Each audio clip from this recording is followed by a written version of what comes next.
চলবে নাকি খাস্তা সিঙ্গারা? বৃষ্টি হোক বা শীতল বিকেল, গরম গরম সিঙ্গারা খেতে কে না চায়। না না, দোকানে যেতে হবে না, সিঙ্গারা বানিয়ে ফেলুন ঘরেই। গরম গরম এই নিরামিষ সিঙ্গারা একবার খেলেই মন ভরে যাবে।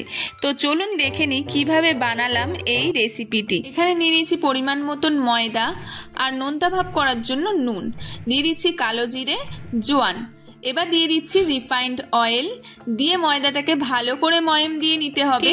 এই টাইপের ময়ম দিতে হবে। তারপর জল দিয়ে একটা ডো তৈরি করে নেব।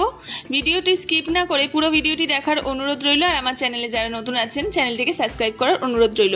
দেখুন একটা শক্ত ডো আমি তৈরি করে নিলাম। আমার পারফেক্টলি রেডি হয়ে গেছে। এটা আমি রেস্টের জন্য রেখে দেবো 15 থেকে 20 মিনিট। এবারে রেডি করে নেবো সিঙ্গারায় গোজার মশলা। কড়াইতে তেল দিয়ে দিচ্ছি, আমি পুরটা তৈরি করে নেব।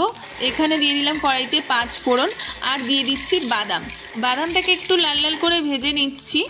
এবার দিয়ে দিচ্ছি থেতো করে রাখা আদা আর কাঁচা লঙ্কা, দিয়ে ভালো করে আমি মশলার সাথে বাদামটাকে কষিয়ে নিচ্ছি। এবারে দিয়ে দেব কুচিয়ে রাখা আলু। আলুটাকে আমি ডুমো ডুমো করে কেটে নিয়েছিলাম, সেই আলুটা কিন্তু আমি তেলের মধ্যে দিয়ে দিচ্ছি।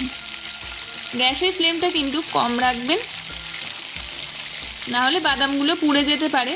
সব আলু দিয়ে দিয়েছি, দিয়ে দিলাম পরিমাণ মতো নুন আর হলুদ, দিয়ে ভালো করে আমি নেড়ে চেড়ে এবারে এটাকে আমি চাপা দিয়ে রেখে দেবো। নুন চিনি দিয়ে দিন স্বাদ অনুযায়ী। আলুটা আমার নরম হয়ে গেছে এবং সিদ্ধও হয়ে গেছে। এর মধ্যে দিয়ে দিলাম মেথি গুঁড়ো আর সবজি মশলা, দিয়ে ভালো করে নেড়ে চেড়ে দিলেই কিন্তু পুর আমাদের রেডি। এবার সিঙ্গারার স্ট্রাকচারটা আমরা তৈরি করে নেব। 4খানা লেচি হয়েছে, এরকম লম্বা করে রুটি বেলে নিতে হবে, তারপরে মাঝখান থেকে কেটে রেখে দিন। এবারে প্যাকিং কিন্তু স্টার্ট। প্যাকিং করে নেব। দেখুন এরকম শঙ্খ আকৃতির একটা বাটি করে নিন, এর মধ্যে পুর দিয়ে ভালো করে আটকে দিন। ব্যাস এরকমভাবে মুখটাকে আটকে দিয়েই কিন্তু রেডি আমাদের সিঙ্গারা। এরকমভাবে একটার পর একটা করে নিন। আমি আরও একটা করে দেখিয়ে দিচ্ছি। শঙ্খ আকৃতির বাটি করে উঁচু জায়গাটা ভাঁজ করে এরকম চেপে আটকে দিন। এক এক করে সব সিঙ্গারাগুলো আমি রেডি করে নিলাম।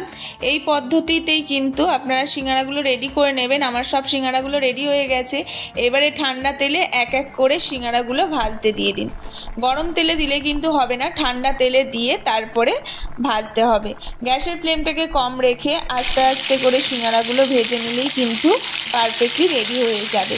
দেখুন আমার সিঙ্গারা কিন্তু অলমোস্ট রেডি হয়ে গেছে। এবারে সিঙ্গারাগুলো আমি তুলে নিচ্ছি। বিকেলের চায়ের সাথে হোক অথবা অতিথি আপ্যায়নের জন্য হোক, একেবারেই পারফেক্ট এই রেসিপি। ঘরে সহজ উপকরণ দিয়ে বানিয়ে ফেলুন গরম গরম সিঙ্গারা। ভিডিও ভালো লাগলে লাইক দিন, শেয়ার করুন, কমেন্ট করে জানাতে ভুলবেন না রেসিপি কেমন লাগলো। নতুন নতুন রেসিপি পেতে আজই সাবস্ক্রাইব করুন মৌলাভস cooking. Thank you for watching.